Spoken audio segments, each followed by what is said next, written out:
Bismillahirrahmanirrahim. Assalamualaikum warahmatullahi wabarakatuh dan salam sejahtera. Yang saya hormati Profesor Madya Dr. Abdul Munir dan rakan-rakan sekalian. Saya Nur Ain Alimah binti Burhan, pemegang kad metrik di 202020975548 dan saya sebagai pembentang pertama ingin membincangkan topik wakaf. Baiklah, mari kita lihat apa yang dimaksudkan dengan wakaf. Pengertian wakaf terdapat dua. Di sini kita boleh lihat yang pertama ialah dari sudut bahasa dan yang kedua dari sudut istilah. Wakaf dari sudut bahasa bermaksud menahan atau berhenti, manakala dari sudut istilah pula wakaf bermaksud memutuskan suara pada mana-mana kalimat Al-Quran dengan tujuan mengambil nafas baru kerana hendak memulakan semula bacaan. Kalau kita lihat di dalam Al-Quran terdapat pelbagai tanda-tanda wakaf. Manakala hukum wakaf itu harus dilakukan pada akhir ayat ataupun di pertengahan ayat pada hujung perkataan. Baiklah, seterusnya kita lihat kepada bahagian-bahagian wakaf. Bahagian-bahagian wakaf ini terjadi apabila terdapat beberapa perkara ataupun beberapa situasi terjadi wakaf dan diharuskan wakaf. Ada 4 sebab kita boleh lihat di sini, iaitu yang pertama ialah wakaf al-ittirari, iaitu sebab terpaksa. Yang kedua ialah wakaf al-ikhtibari, iaitu sebab menguji. Yang ketiga wakaf al-intizari, iaitu sebab menunggu. Dan yang terakhir ialah wakaf al-ikhtiyari, iaitu sebab pilihan. Seterusnya kita lihat kepada apa yang dimaksudkan dengan wakaf al-ittirari. Wakaf al-ittirari ini terjadi apabila pembaca terpaksa memberhentikan bacaannya kerana terputus nafas, kesempitan nafas dan sebagainya. Dalam situasi ini kita boleh lihat sebagai contoh, ketika kita membaca kita terbatuk atau terbersin, kita boleh diharuskan wakaf dan ini dikategorikan sebagai wakaf al-ittirari. Maka cara hendak memulakan bacaannya ialah dengan mengulangi semula kalimah yang diberhenti ataupun kalimah yang seterusnya. Seterusnya kita lihat kepada bahagian wakaf yang kedua, iaitu wakaf al-ikhtibari. Wakaf ini terjadi apabila hendak menguji pengetahuan pelajar tentang cara wakaf pada sesuatu perkataan. Situasi ini kita boleh lihat pada sesi pengajaran dan pembelajaran yang dilakukan oleh guru ataupun mana-mana guru-guru Al-Quran yang menyuruh pelajarnya wakaf untuk menguji pengetahuan pelajarnya tentang wakaf pada mana-mana perkataan di dalam Al-Quran. Okey, cara hendak memulakan bacaan pada bahagian wakaf ini sama seperti bahagian wakaf yang pertama, iaitu dengan cara mengulangi semula perkataan yang diberhenti ataupun menyambung perkataan seterusnya. Baiklah, kita lihat kepada bahagian wakaf seterusnya, iaitu bahagian wakaf yang ketiga, iaitu wakaf al-intizari. Wakaf al-intizari ini ialah wakaf yang disebabkan menunggu. Dalam situasi ini guru akan menunggu muridnya untuk membacakan semua bentuk qiraat yang terdapat pada ayat tersebut sebelum menghabiskan ayat tersebut ataupun membaca pada ayat seterusnya. Sebagai contoh, di dalam satu ayat Al-Quran ini terdapat pelbagai bacaan bentuk qiraat, maka murid tersebut akan membacakan semua bentuk qiraat yang terdapat pada ayat tersebut dan guru akan menunggu murid tersebut untuk membaca ayat seterusnya atau menghabiskan ayat itu. Cara untuk memulakan bacaan bagi wakaf ini sama seperti wakaf yang sebelumnya, iaitu dengan mengulangi semula kalimah yang berhenti ataupun membaca perkataan yang seterusnya. Seterusnya kita pergi kepada bahagian wakaf yang terakhir, iaitu wakaf al-ikhtiyari. Wakaf ini adalah disebabkan pilihan pembaca sendiri dan bebas daripada sebab-sebab pada bahagian-bahagian wakaf yang lain yang saya sebutkan pada 3 bahagian wakaf yang tadi, iaitu wakaf ini terdapat 4 situasi ataupun 4 jenis. Yang pertama ialah wakaf tam, iaitu wakaf sempurna. Yang kedua wakaf hasan, iaitu wakaf baik. Dan yang ketiga wakaf al-kafi, iaitu wakaf memadai.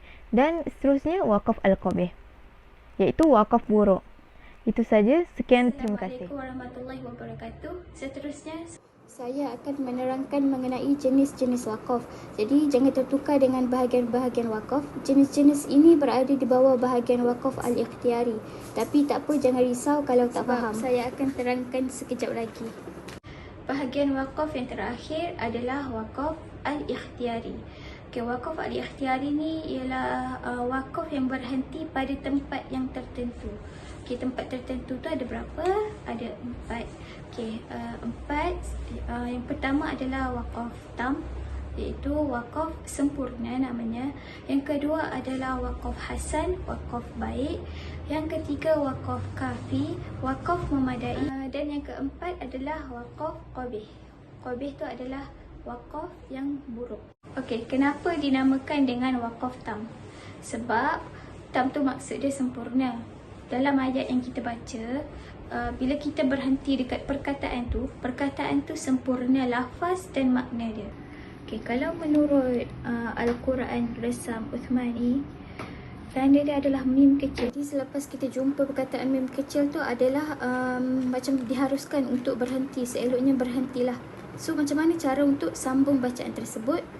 Cara dia senang je. Kita baca selepas kalimah yang kita berhenti, selepas huruf mim kecil tu. Okey, yang seterusnya adalah wakaf hasan.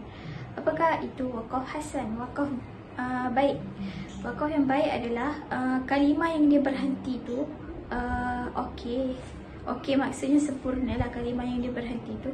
Tetapi dari segi makna dengan lafaz tu masih lagi bersambung, sama ada berkaitan dengan ayat sebelumnya ataupun selepasnya. Itulah dipanggil sebagai wakaf hasan. Okey, jadi kita pening kan, macam mana kita nak tahu bersambung ke tak bersambung? Sebenarnya wakaf ini, wakaf hasan juga ada tanda dia. Tanda dia tu adalah yang dibulatkan tu. Tapi kalau jumpa wakaf hasan ni, walaupun boleh wakaf, tetapi adalah digalakkan untuk menyambung.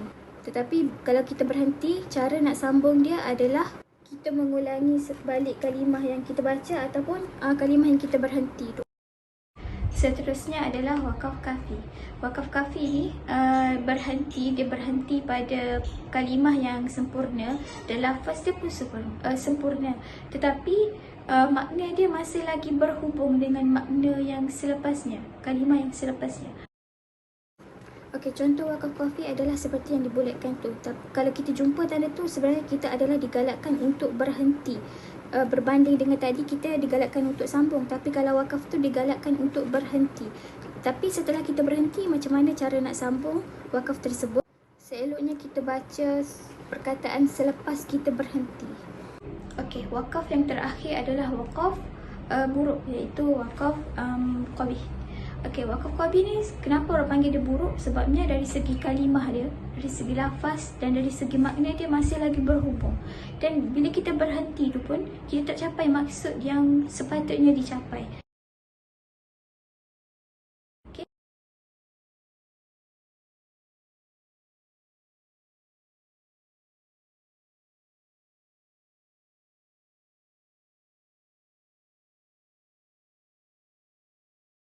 Kesimpulan yang boleh saya buat berdasarkan saya punya tajuk iaitu bahagian-bahagian wakaf adalah bahawa Al-Quran ni tak ada dosa, tidak berdosa jika kita menyambung bacaan, dan tak ada yang menyebabkan berdosa jika kita berhenti pada satu-satu kalimah tu, kecuali menurut Imam Al-Jazari bahawa kalau biasanya kalau kita tahu makna dan makna tersebut menunjukkan kepada, kalau kita berhenti menyekutukan Allah ataupun menghina Allah, maka disitulah haram. Situasi tu je lah. Tapi yang lain tak ada masalah. Kita nak berhenti, kita boleh berhenti. Kita nak sambung pun boleh sambung. Itu saja daripada saya. Wallahu a'lam. Assalamualaikum warahmatullahi wabarakatuh. Terlebih dahulu saya ingin mengucapkan terima kasih kepada Prof. Madya Dr. Abdul Munir kerana telah memberi saya peluang untuk membentang pada hari ini. Sama saya Alia Rasyikah binti Sa'ari, nombor metrik di 20200297542. Saya merupakan daripada kumpulan 13 dan tajuk yang kami pilih adalah wakaf dan iktidak.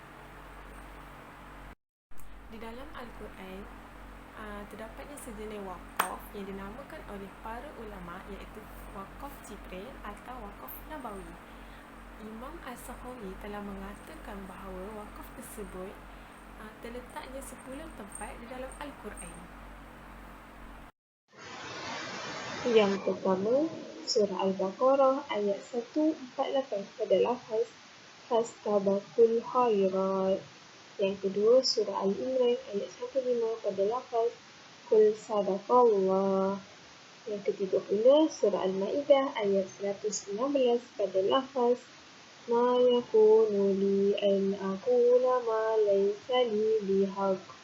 Yang keempat, surah Al-Ma'idah ayat 48 pada lafaz Fastabakul khairat.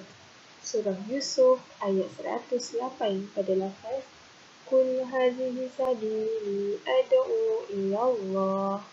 Yang keenam, surah Al-Ra'd ayat 17 pada lafaz Kadzalika yadribullahul amsal.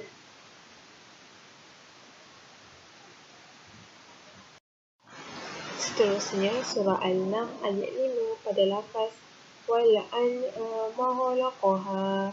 Yang ke-8, surah As-Sajdah ayat 18 pada lafaz Afaman kana mu'minan kaman kana fasiqa. Yang ke-9, surah Al-Nazi'at ayat 23 pada lafaz Summa adbara yas'a. Ayat 20, ayat yang ke-23 Fahasyara. Yang terakhir, surah Al-Qad ayat 3 pada lafaz Lailatul Qadri khairum min alfi syahr. Inilah 10 ayat yang diletakkan di dalam Al-Quran itu. Ianya dinamakan Waqaf Jibril kerana Malaikat Jibril alaihi salam akan berhenti pada tempat kalimah tersebut ketika mengajar atau membacakan Al-Quran kepada baginda. Dan dinamakan Waqaf Nabawi pula kerana Rasulullah SAW juga akan berhenti pada kalimah tersebut ketika mengajar atau membacakan kepada para sahabat. Dan hukumnya adalah sunat kerana ia merupakan sunnah Rasulullah SAW.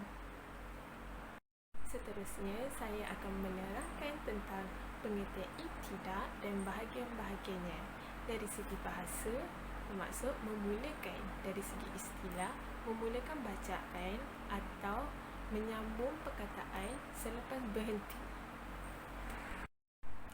Ibtidah terbahagi kepada dua bahagian. Yang pertama, Al-Hasan, iaitu baik.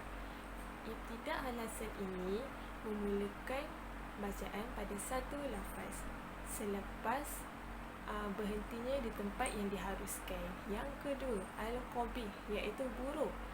Ibtidah Al-Qabih ini ialah memulakan bacaan dalam satu lafaz yang terikat atau berkait dengan perkataan yang dengan kalimah yang sebelumnya. Ia biasanya berlaku apabila tiada tanda waqaf di situ dan selepas itu menyambungkan dengan kalimah selepasnya. Okey, saya akan bagi contoh. Sebagai contohnya untuk Al-Hasan dulu. Contohnya Alhamdulillahirabbil alamin, iaitu berhenti pada kalimah yang sempurna maknanya. Kalau untuk Al-Qabih pula, sebagai contohnya la yukallifullahu nafsan illa. Lepas tu sama pula wus'aha laha. Dia berhenti pada kalimah yang tidak sempurna maknanya. Dia berhenti dekat illa. Illa tu kan maksud dia kecuali. Jadi dia tak sempurna maknanya. Di situ kita dapat bezakan di antara Al-Hasan dengan Al-Qabih. Di samping itu, terdapat satu lagi ibtidah yang dinamakan sebagai aqbah, iaitu lebih buruk, iaitu apabila memulakan bacaan pada lafaz yang boleh memberikan makna yang kufur kepada Allah. Sebagai contohnya, di sini saya boleh bagi contoh yang pertama, yadullahi maghlulah, maksudnya tangan Allah terbelenggu, bahil kikir. Yang kedua, innallaha faqirun wa nahnu aghniya, maksudnya Allah itu miskin dan kami kaya. Di situ kita tak boleh berhenti dekat perkataan itu kerana ia boleh menjadikan makna itu kufur kepada Allah. Kesimpulannya, ibtidah seumpama ini boleh menjadikan seseorang pembaca itu kufur dan berdosa apabila ia sengaja melakukannya. Oleh itu, kita perlu tahu di mana tempat yang sepatutnya untuk berhenti dan memulakan apabila membaca. Dan kita perlulah tahu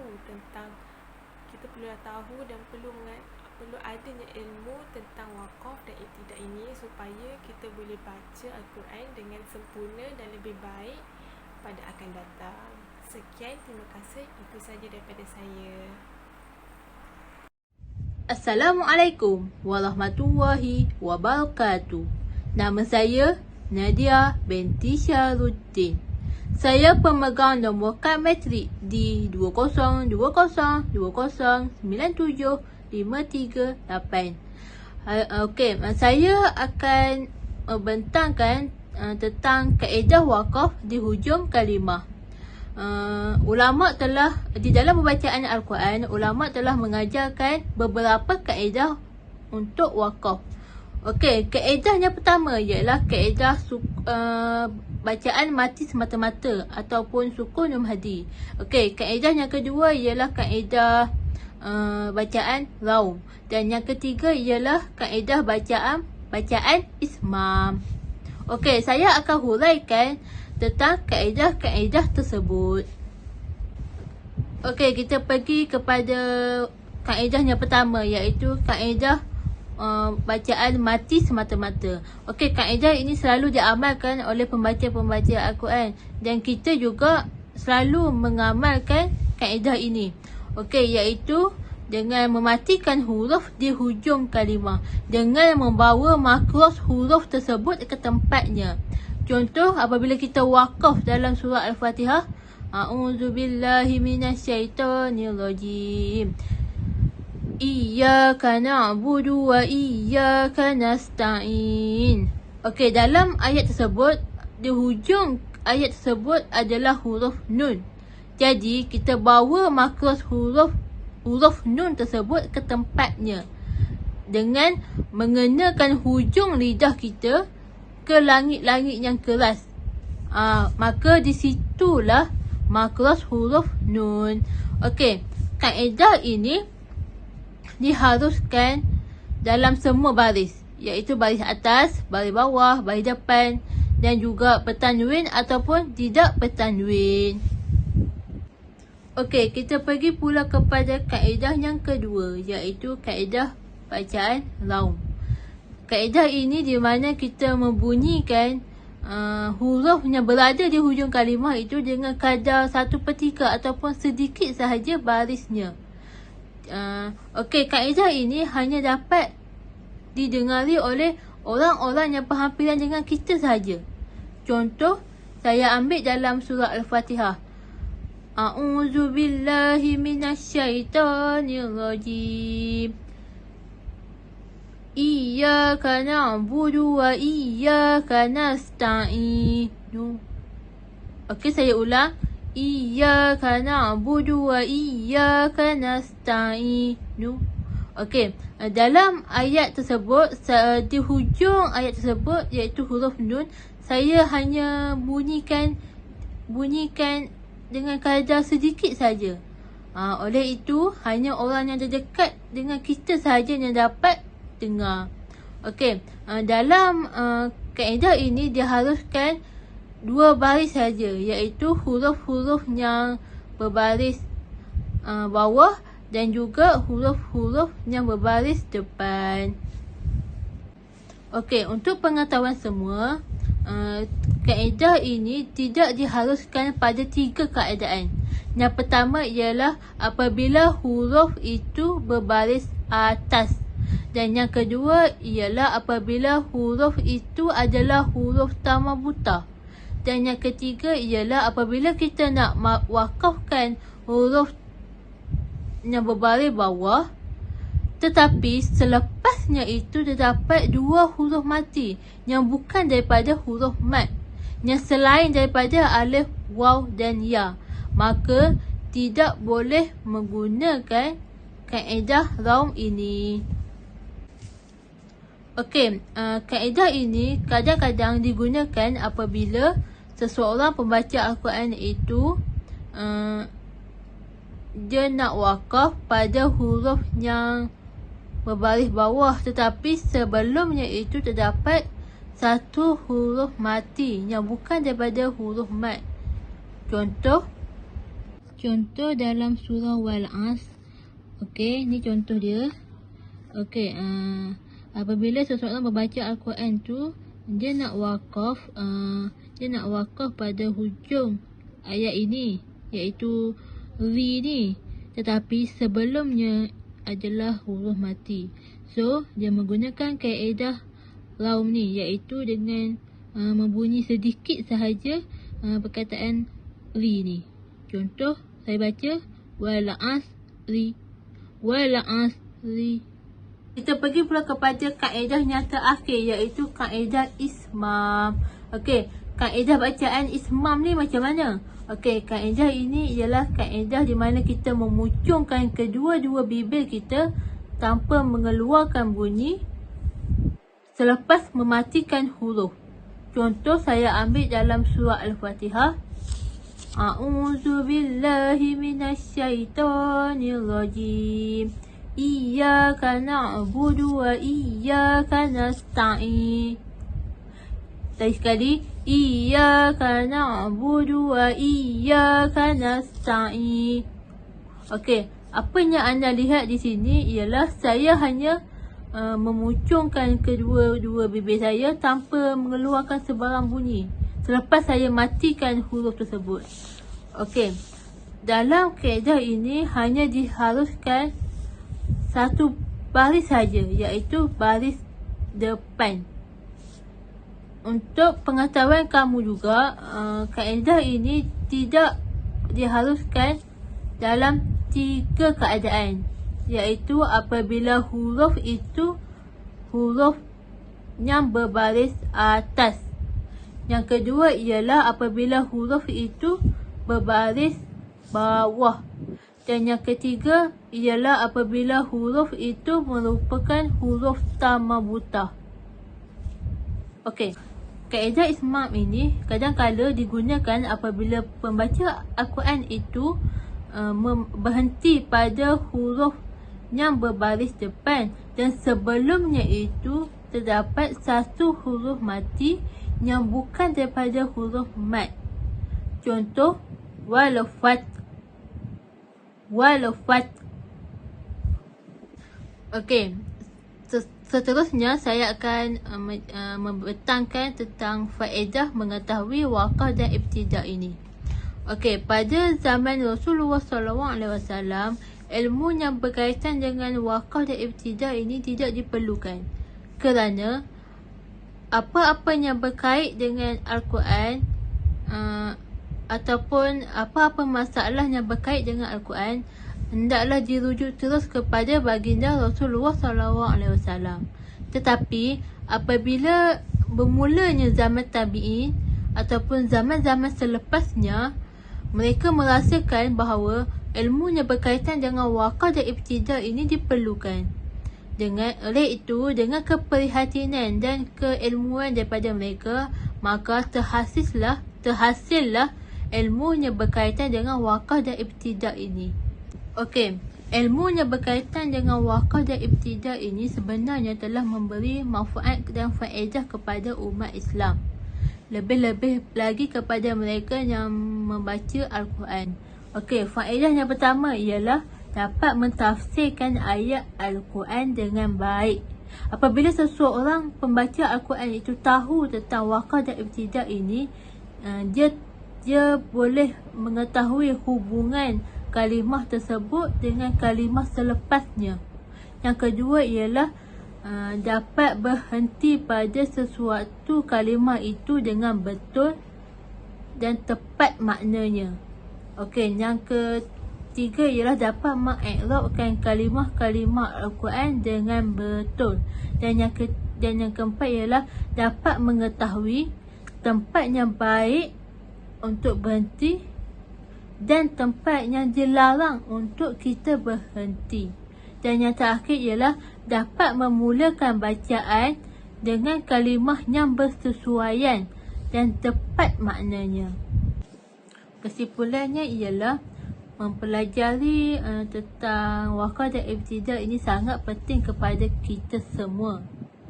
Lebih-lebih lagi kepada pembaca-pembaca Al-Quran. Ini kerana ilmu wakaf dan ibtidah ini merupakan sebahagian daripada bab tajwid. Selain daripada kita mengetahui cara memperelokkan bacaan, sebenarnya mengetahui ilmu berkaitan dengan wakaf dan ibtidah ini adalah satu tuntutan kepada kita semua. Sekian, terima kasih. Assalamualaikum warahmatullahi wabarakatuh.